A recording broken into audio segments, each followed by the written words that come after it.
The life you were taught is a fraud. It's not the uplifting story where dedication brings fair rewards. It's not that neat fable where virtue is always celebrated, nor a level playing field where everyone starts from the same starting line. Life, in its raw reality, is more like a rigged game where certain players arrive with the winning cards already set aside, while others show up when the game is almost over. And if you fail to grasp this, if you stubbornly stick to the rules that no one else respects, you'll simply be another innocent, used to pave the way for someone else's comfort. Listen to me very carefully. I'm not here to offer you comfort. My goal is to reveal how reality operates. I'll keep it brief. What you choose to do with this revelation is your responsibility. Your potential condemnation or your ultimate liberation. From childhood, you were programmed. You were indoctrinated. Behave yourself. Be modest. Don't cause trouble. Stay quiet. Don't think you're superior. Wait your turn. They indoctrinated you to bow your head even before you had anything to protect, to beg for approval even for your aspirations. They gave you fictional heroes, narratives of self-sacrifice, so that you would eternally identify with self-sacrifice, so that you would eternally identify with the victim, and never with the executioner who wields the whip. But life doesn't reward the most submissive, nor the one who deciphers the code of the game. If you're ready to stop being a piece on someone else's board and start moving on your own, life, to fictional heroes, gave you self-sacrifice, gave heroes self-sacrifice, self-sacrifice. The awakened understand that truth is the first step toward freedom. As was well pointed out by Dr. Jacobo Grinberg, our perception of reality is closely linked to the neural structure we have built through experience. He said that the brain acts as a decoder, and if the information we were fed since childhood about effort without strategy is flawed, then the universe we perceive and live in will inevitably be flawed as well. The matrix is not outside, it's in our internal programming. Your educational institution was not a beacon of knowledge, it was a factory for producing discipline. It taught you to recite, not to discern, to follow schedules, not to structure your own time, to fear failure, not to use it as a tool. While you were struggling to be a model student, others were absorbing a lesson infinitely more valuable. How to leverage human weaknesses, how to anticipate the shortcomings of others, how to delegate the hard work. They understood that life is dominated by influence, image, and tactics. You grew up believing in sacrifice, frankness, and perseverance, and now you wonder why. Even though you tear your soul apart, you remain stuck, while those who seem to work less rise effortlessly. It's not a magical event, it's an intentional, intensive structure. If life were fair, free coffee would automatically be given to you as soon as you get up at 6 a.m. on a Monday. But that's not the case, is it? Life is driven by three silent dynamics: interest, fear, and desire. Everything you observe, your job, your emotional bonds, social relationships, the political environment, is permeated by these three components. Those who don't recognize them are their puppets. Those who understand them use them. Self-interest is the real currency. No one gives you support without an underlying reason. No one stays in a place just out of altruism. No one offers you selfless loyalty. Behind every kind word, there's a calculation, whether conscious or not. Even your actions are guided by self-interest, but they've made you feel ashamed to admit it. They made you believe that putting yourself first is selfish, while they reap fair fortunes because they put themselves at the center of their universe. Fear is the shackle. People don't stay where they're unhappy because of a lack of alternatives, but because they're overwhelmed by fear. Fear of loss, of loneliness, of failure, of judgment. The system doesn't need physical bars to break you. You just need to plant enough panic in your psyche. Terror of leaving that exhausting job. Terror of letting go of that destructive relationship. Terror of leaving behind the mediocre life you already know. Desire is the leash. They offer you the promise of fulfillment, ideal love, beauty, admiration. They sell you the fantasy that by acquiring this or wearing that, you will finally be validated. What they hide is that desire is never satisfied. It only shifts. Just when you think you've reached a goal, a new one is invented to keep you in a vicious circle. It's like an infinite level in a video game you never asked to play. And the reward is you just feel an even greater need to keep playing. If you don't wake up, your life gets reduced to that. An endless chase for a carrot you'll never get to bite. Now internalize this. Life isn't going to bend to please you. You're the one who has to evolve to navigate it without getting crushed. The first lesson is harsh. No one is coming to your rescue. Not your parents, not your partner, not politicians, not a deity descending to pay off your debts. If grace exists, it only activates when you take action, when you choose to stop playing the victim. Hope without initiative is just an excuse to stay asleep. The second lesson is control. What you don't control will control you. Your reactions, your impulses, your thoughts, your schedule, your finances, your relationships. The universe abhors a vacuum. If you don't take the reins, someone else will. Not governing your emotions makes you vulnerable to being manipulated with just a few words. Not managing your time means everyone can use it except you. Not managing your money condemns you to work your whole life just to pay interest to other people. The third lesson is the value of rarity. Recognition is not given for the amount of work, but for becoming irreplaceable. You can physically exhaust yourself during long work days and still be easily replaceable. If anyone can do your job, your effort is of little value. On the other hand, someone who becomes extraordinary, unique, and strategic, someone who masters an area that few control, can dictate their own terms, salary, and respect. Not for being the nicest, but for being the most needed and rare. Life does not honor silent sacrifice. It honors uniqueness that brings value. Speaking of value, if you're truly committed to becoming irreplaceable, you have to feed your mind with knowledge and radically new perspectives. The time we spend stuck in traffic or doing automatic tasks fades away. It's a waste if we don't use it to learn. That's why I've been using Audible for years. It's the smartest way to turn dead time into exponential growth. They have audiobooks on strategy, finance, deep self-awareness, everything you need to become that rare and valuable person. I invite you to try Audible free for 30 days. Use the link in the description to get started. Your trial. Stop giving your time to the world and start investing it in yourself. Life doesn't reward those who just listen, but those who apply what they learn. Look at yourself honestly. How many decisions in your life have truly been your own, and how many come from inherited expectations, pressures, or imposed rules?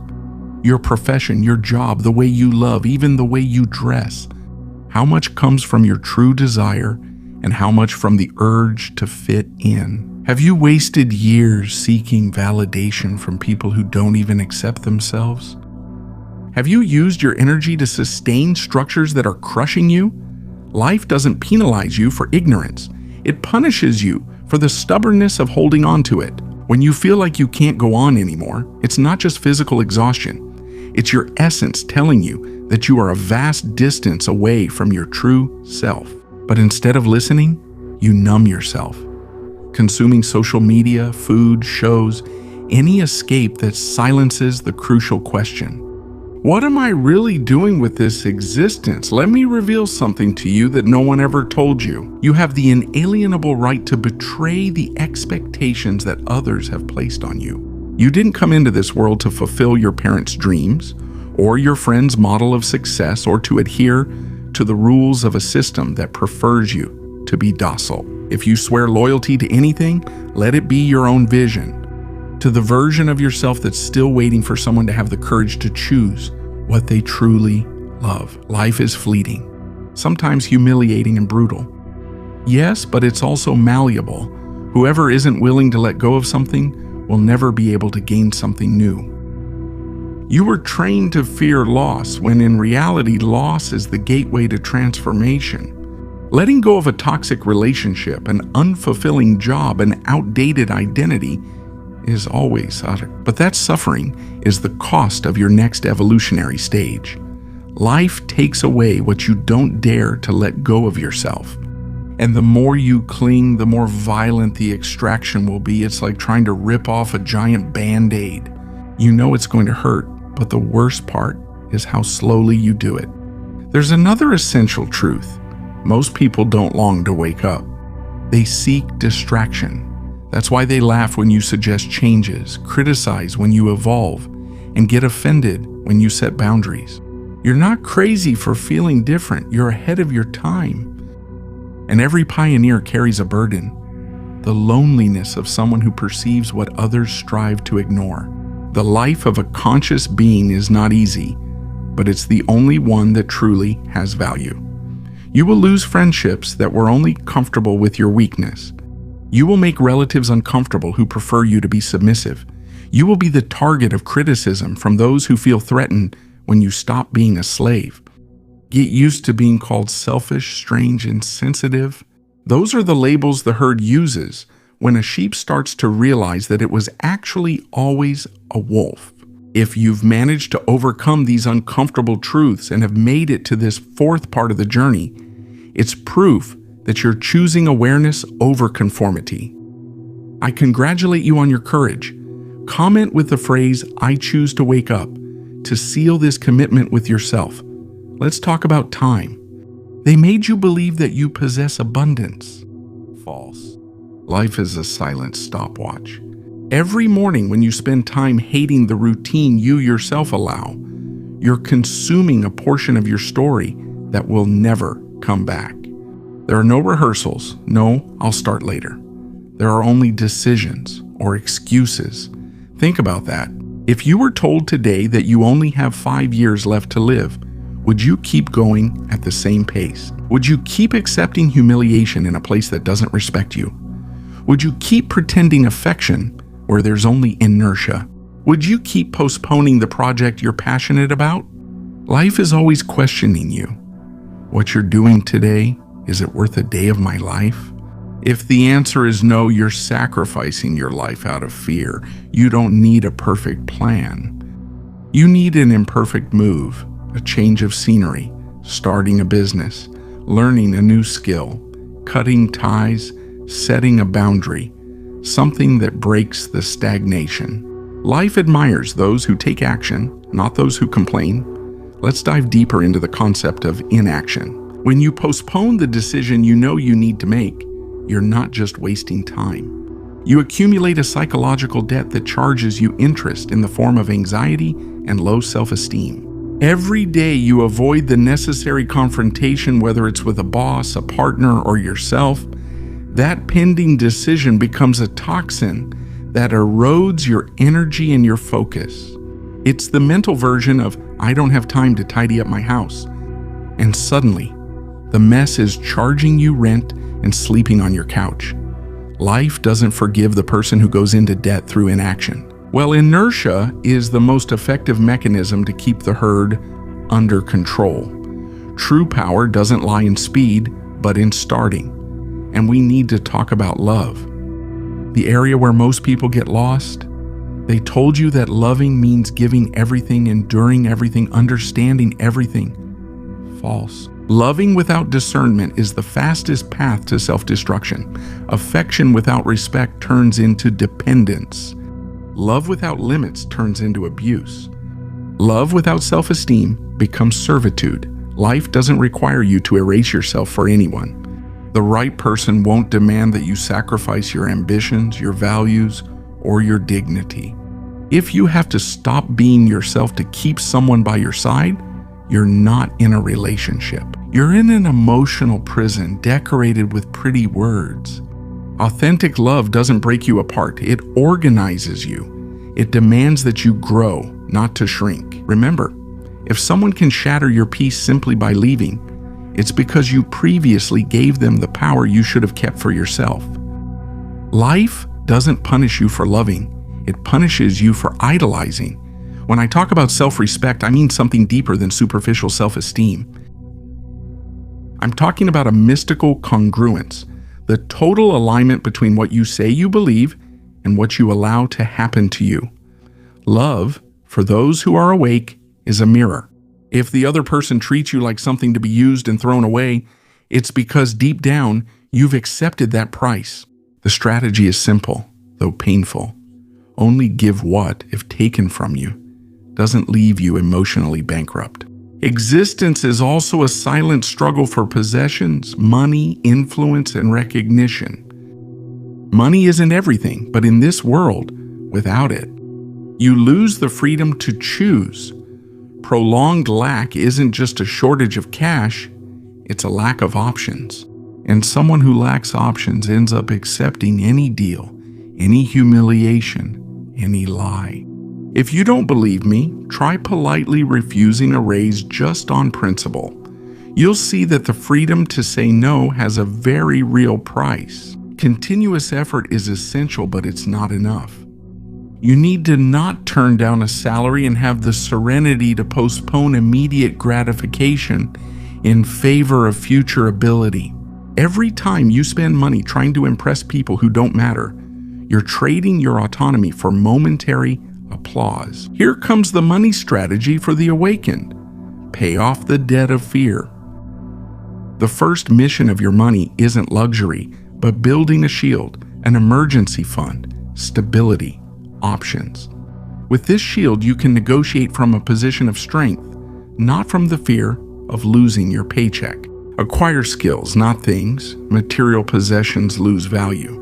The skills that make you irreplaceable, coding, negotiation, sales, leadership, increase in value over time. Invest in scarce knowledge, the leverage game. Stop thinking like the pawn who only trades hours for cash, and start thinking like the strategist who builds systems. These systems, passive investments, automated businesses, intellectual property, should generate value for you even while you sleep. Money is the lifeblood that fuels the possibility of living a life of creation, not reaction. It is entrusted to the one who honors it as a tool of liberation without idolizing it. We arrive at the most challenging point, your total responsibility. Everything you have allowed is, in part, your responsibility. Not what happened to you when you were defenseless, but how you continue to let those wounds shape your present. Life is not fair, but you are not obligated to keep being the version that others designed the moment you say enough. From today on, I stop blaming and start building. Something breaks in the invisible structure that used to chain you. It's not a magic trick, it's a shift in focus. You stop wasting energy on complaining and channel it into action. Terrible things will happen to you, yes. Your heart will be broken, you will be betrayed. But there, two paths open up, using those experiences to justify your mediocrity, or using them as fuel to become unstoppable. Life ignores your excuses. It only pays attention to your results. Current science confirms this truth. Every choice you make strengthens a neural pathway. If you choose to blame, you reinforce the victimhood circuit. If you choose to build, you reinforce the mastery circuit. Your radical responsibility is the understanding that you are the architect of your neural network. What should you do from now on? Observe before you speak. Be quiet before revealing your plans. Choose before trying to please. Learn before you criticize. Move before you're ready. Start treating your mind as the most valuable resource. What you consume, what you repeat, and what you believe shapes the way you act. And the way you act forges your destiny. Be around people unafraid to speak uncomfortable truths. But more importantly, learn to stay away from energy drainers, from those who feed on your weakness, from those who feel attacked by your progress, from those who only seek you out to find company in failure. You are not obligated to drag anyone toward the light. You only have the obligation not to betray yourself by staying in the darkness out of convenience. Life Explained can be summed up like this. You were born on an uneven playing field. You were taught to be submissive. They instilled fear in you to prevent your evolution. They implanted desires that weren't your own. They made you believe that suffering was noble. They hid the fact that you can rewrite the rules of the game. From today on, you can keep running blindly or you can stop and decide. Decide what story you want to live, what sacrifice you are willing to make, which voice you will be faithful to. The voice of the herd that lulls you to sleep, or the voice of your conscience that calls you to wake up. The path is yours to choose. But remember, if you don't choose actively, others will do it for you. And that's the surest shortcut to a life that, in the end, won't feel like your own. Use these minutes.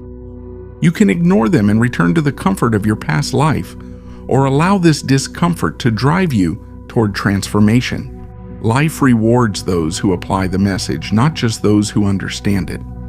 Your life is not that grand ambition you post about on social media. Your life is your mornings, what you do when no one is watching, what you think about when you wake up, the decision you make when you're exhausted or frustrated. That's where it's revealed if you're conscious or if you're still just cattle. Every day you have two paths, the path of reaction or the path of creation.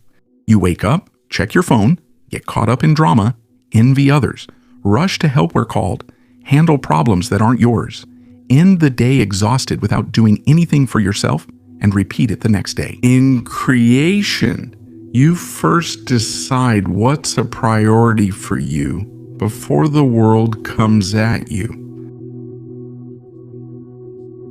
You design an hour of discipline for yourself. Study, exercise, build, plan, learn, create. Something that adds to the life you say you want. The difference between a mediocre life and a powerful one doesn't lie in physical acts, heroic, but in daily and consistent rituals. The one who keeps walking even with doubts is the one life respects. Above all, accept your shadow. There is ambition, anger, selfishness in you. You are neither a saint nor a monster. You are a human being. Whoever runs from his darkness becomes its slave. Whoever accepts it can control it. Your anger, when properly channeled, becomes the strength to set boundaries. Your ambition, when well guided, gives you the discipline to escape mediocrity. Don't pretend to be pure light. Be someone who knows how to manage their own darkness without harming themselves or submitting to others. Life doesn't demand perfection from you. It demands alignment from you. Remember that everything comes to an end. Your time, your relationships, this moment. Death is the only certainty. If you look at it head on, not to get depressed, but to prioritize, it becomes your most powerful ally. Living with death in mind is not being gloomy, it's being lucid. It forces you to stop postponing, to stop living to impress, to stop wasting energy on meaningless battles. You become selective with your time, your attention, your company. That's the secret. Life only becomes clear when you accept that it isn't eternal. In the end, everything comes down to a choice. The safety of fitting in or the discomfort of shaping yourself. The fleeting approval or the deep peace of being true to yourself. I can explain life to you in this moment, but living it with courage for the next 20 years is your job alone. Do it in silence, do it afraid, but do it. If this message has impacted you, engrave it in your mind. Life doesn't belong to the strongest, it belongs to the one who dares to stop being weak. If this message has impacted you, you know that the next step is not to go back to normal. Today's revelation is just the beginning. To understand how to start applying this strategy in your daily life, you need to watch the next part of this lesson. Click now on the video that appears on the screen, because that's where I explain the specific action plan to master the 3 invisible forces we talked about today.